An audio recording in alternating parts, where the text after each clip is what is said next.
Hi guys, it's Rick Shiels down here at Quest Golf Academy here at Prairie Sports Village. I'm going to be testing the new TaylorMade M2. I've just done the M1, go and check that out on my channel. Now it's the M2's turn, and these are the new 2017 model of these golf clubs. Very, very popular club this last year, the M2. And I was so surprised. I'd be the first one that said I didn't think it was ever going to work. Then bringing out an M2 so close to an M1, I thought, oh God, they've shot themselves in the foot. But they really didn't. The performance on it was outrageously brilliant. The best players in the world were using it. And even players from other manufacturers, once they'd stopped making clubs, started to move to it. So what have they done now to make this better? What have they done now to make this stand out on top of the original M2? From the bottom, it looks unbelievably different to the original M2. But from the top, we see a lot of similarities. Let's start off with the bottom first. So, for me, it looks way more futuristic, almost, I don't want to say computerized, but almost like a bit Transformer-esque at the bottom. They've stripped a load of weight down near the toe, absolutely loads, and almost to a degree where they've left a little bit of a lip underneath the head. They're using this word geoacoustic, which is geometry and acoustic stuck together. Crazy, I know. But apparently it's supposed to enhance the sound of this driver. It's supposed to sound better and louder. We'll have to see if that's the case.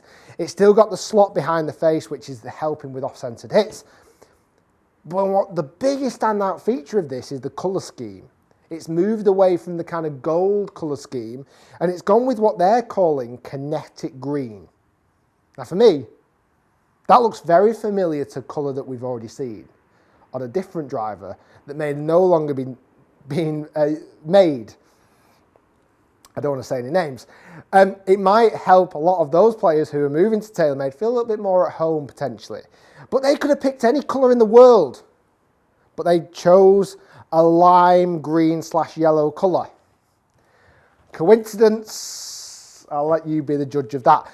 With the M2, there's not as much adjustability. There's only adjustability in the neck. You can go up and down 2 degrees. Now, I've just tested the M1, and I was noticing, I think if I went a little bit more loft, I think it will get better results. So I've got this driver head, and it's already in a 10.5 head, but I've just stripped a bit of loft on it. I think I've got this set in 9.75. The weight is back. The head size is gigantic from the top because they're still using the carbon / white border on the head, which I think looks really, I mean, I know it looks really cool, and a lot of people are still a big fan of that look, and they've kept with that, which I'm dead happy with. Let's give it a hit. Let's see what the numbers say. It's no point in, let's not talk, let's hit. So I've got this in my normal shaft. This is my Adela Rogue shaft. Let's give this a bit of a wallop.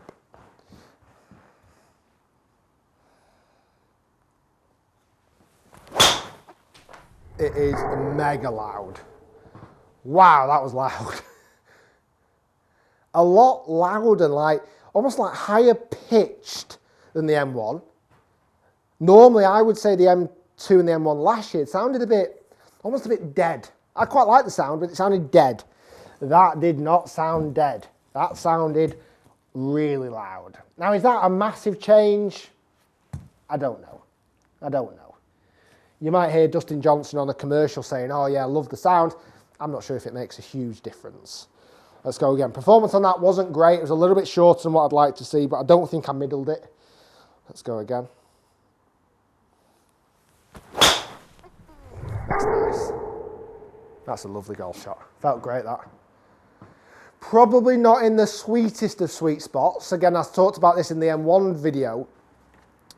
You go above the center line of these drivers and the spin just drops out the sky and it just goes for miles. They're a great performing club off the high side of the face. They've both spun above 2,000 RPM spin. I've still got the numbers up on screen from the M1 video. This is not much of a direct comparison because I'm going to do that in another video, but it gives you a bit of an insight of what the differences are between the new M1 and the M2. If the ball stays on the tee for me. But so far, not terrible. Definitely a different noise. Much louder.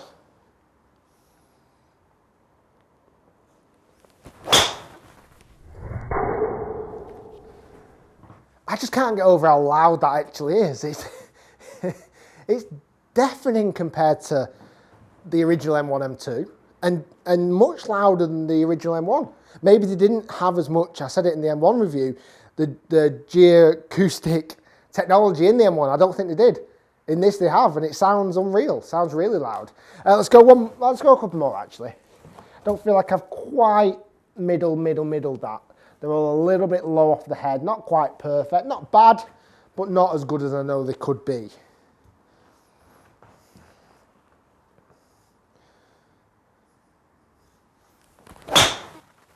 Oh, still not quite in the middle, just low off the head. And performance is showing that as well. They're all lower distances, not as far as what I'd like to see them doing. Just need to say just that level up. They're not terrible, but not as good as they could be. Still, considering the strike locations, the spin is still ridiculously low considering I'm not hitting that high off the face. Let's go one more, see if we can just catch this a little bit higher off the face. Okay, there you go. That's the puppy. A little bit drawy, but a definite higher club face strike. 290 distance there. Bit hooky, 273 carry, 290. Probably not doing as well as the M1 for me there. Didn't seem to give it as much. It doesn't sound to me as nice as the original M2. It sounds a little bit more loud and kind of like shouty. From looks behind, it still looks amazing. Look bottom, I'm not sure. I can't say I love it. I can't say I love the bottom of that club. I know you're not hitting the bottom of the club, so it shouldn't massively matter. But for me, it doesn't strike me as being really... You know what I liked about the last M2? It's very symmetrical. The bottom of the head was super symmetrical. You had that big gold weight at the back, and everything was like just nicely tapered in. This doesn't seem like that. It feels a bit...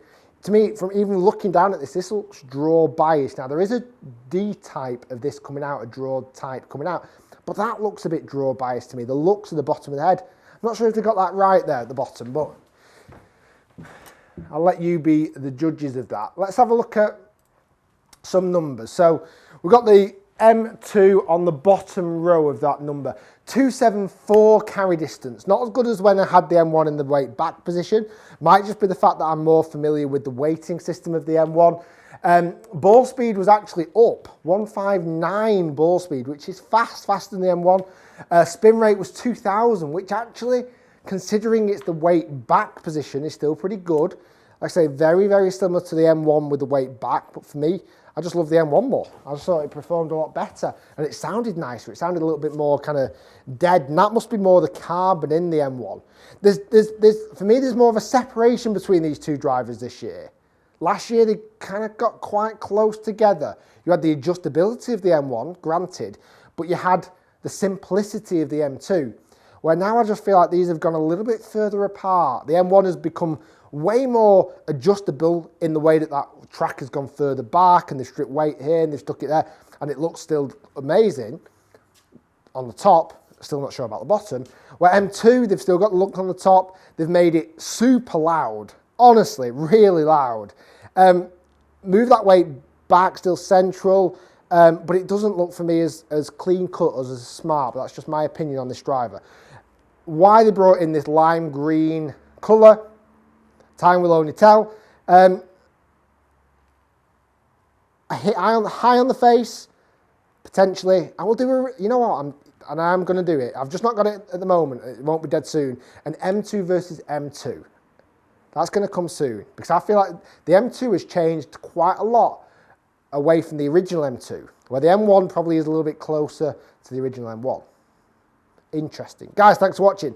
Hopefully you've enjoyed the video. If you have, click thumbs up. Comment below, what do you think of the new 2017 range, the M1, M2? Do you like the old version? Do you like the new version? And if you've got the old version, are you tempted to go for the new version? Or are you asking yourself why? Because that's the question I would be asking myself, is why change from the existing to this? Be interesting to see. Head-to-head's coming soon. Guys, thanks for watching. Hopefully you've enjoyed the video. If you have, comment below, and we'll see you next time.